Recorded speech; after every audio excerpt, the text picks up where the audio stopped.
Linnad on läbi aegade olnud põhilisteks rändesihtkohtadeks. Seetõttu on suurlinnade asurkond pea alati olnud ka üsna mitmekesine. Aga kuidas tekivad niinimetatud immigrantlinnaosad ehk piirkonnad, kus kohalikke kohtab vähem, aga see-eest elab seal väga mitmekesine palett sisserändajaid?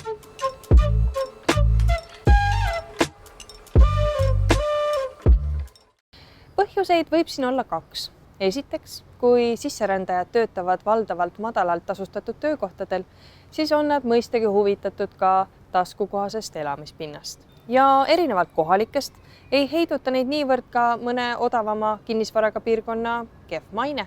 Teinekord võib aga sisserändajate kontsentreerimine olla isegi sihilik poliitika. Näiteks peeti 1970. aastatel Taanis sisserändajate kontsentreerumist teatud linnaosadesse isegi positiivseks. Arvati, et nii saavad ühest piirkonnast pärit immigrandid luua oma kogukonna ja üksteist toetada, praktiseerida oma eksootilist kultuuri ja nii ei tekivad ka kultuurikonflikte kohalikega. Osalt on siin tõetera tõesti sees. Kogukonnad funktsioneerivad etnilise kapitali baasil.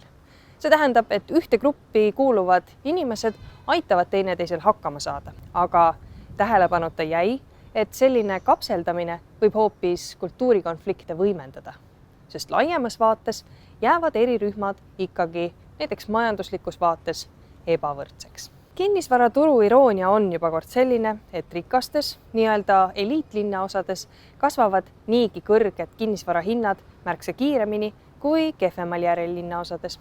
Piltlikult Lasnamäe või Õismäe korterihinnad ei jõua kunagi Kadriorule järele. Ja nõnda ebavõrdsus ka kuhjub.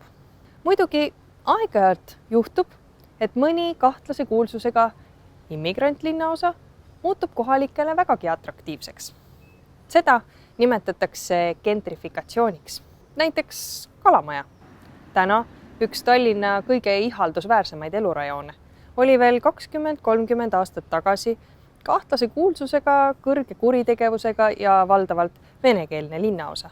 See muidugi ei tähenda, et toonase Aguli elanikud täna siin tingimata edasi elaks.